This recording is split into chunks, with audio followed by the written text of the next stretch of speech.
Hello, and welcome to this video regarding the Fridley, Minnesota rental property license renewal process. Anyone who had a Fridley rental property license prior to 2024 will now be able to renew their license online.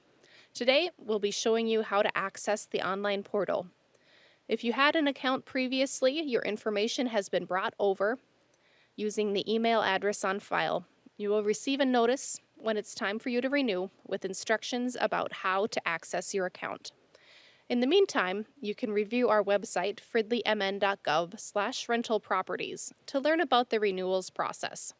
You can download a set of instructions for completing your renewal online. This video covers many of the same steps, but the advantage of a video is that you can pause it and come back and rewatch it.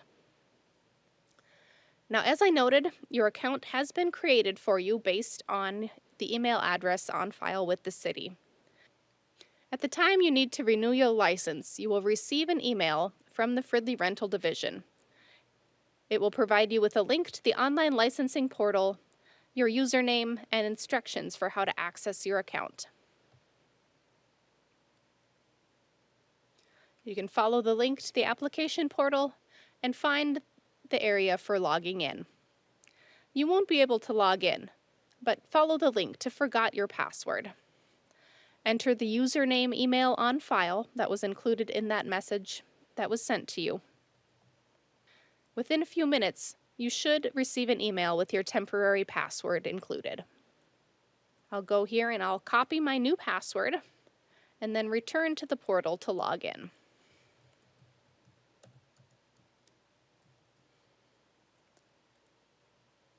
I'm using the temporary password that was emailed to me. Once you've logged in, you'll be prompted to create a new secure password and save it to your account. Once you're logged into your account, you can follow the link under the big For Rent sign to renew your license. You'll be brought to the renewal screen. At the top of the renewal is information that was brought over from your original license. Anything that's grayed out will not be able to be entered. However, city staff can enter this if there's any information that needs to be changed. Scrolling further down, you'll be able to update information about your application. Anything with a red vertical line to the left of it is required. Other fields are optional. You'll provide information about yourself, read through a data privacy notice, review the fee information. Then you'll provide information about your Fridley rental property. The total number of units is provided. We also ask for you to indicate the size of each of the units. In this case, I have an example 23-unit building. 3 of them are studios, 10 of them are 2-bedroom units, 10 of them are 3-bedroom units, none of them are over 4. In this case, the math isn't adding up, so I get an error message. I need to go back and make sure that the total number of apartments matches all the individual number of units. If you have a building manager, caretaker, or designated agent, you'll be able to add them to this application later.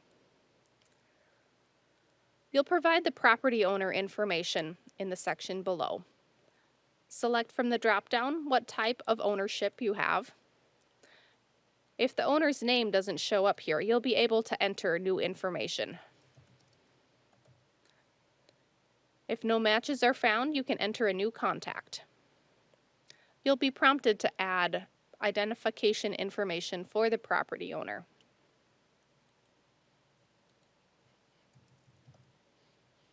You'll also provide a date of birth, and in the case of a sole proprietor, you have an option to provide a public mailing address that is different than your home address.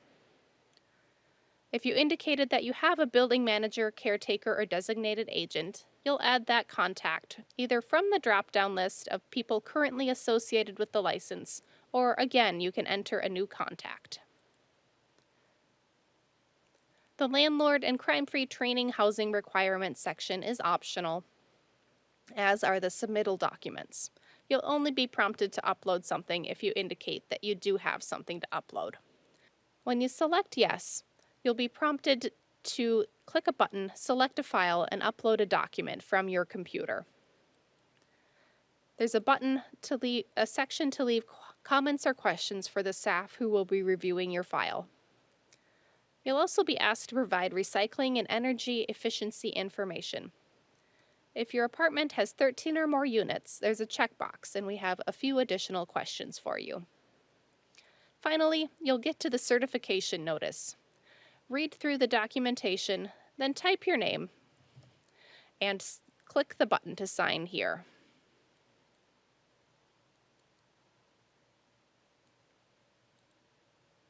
You'll click Submit at the bottom of the screen.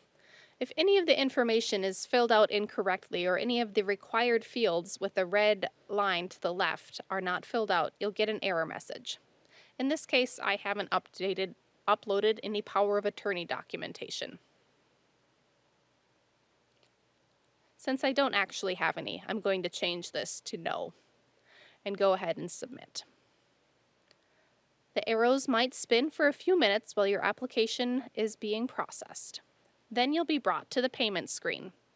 You do not have to make a payment immediately, but if you'd like to, we do accept credit cards and online payments through this portal. If you would like to pay in person, you can bring your check or cash to City Hall. Please make sure to note the license number and only provide payment for the amount due. The convenience fee only applies to online transactions. You do not have to provide payment at this point, so I'm going to leave this screen and head back to the My Account stage. I can view my requests. Under my licenses, I see my renewal has been updated. I have an option to come back and make a payment or upload additional documents. But now the information can no longer be edited. I have submitted my renewal. Staff will be notified and your status will be updated. You can come back to check the Documents tab and information on inspections as they are scheduled. When you're ready to leave, you can log out.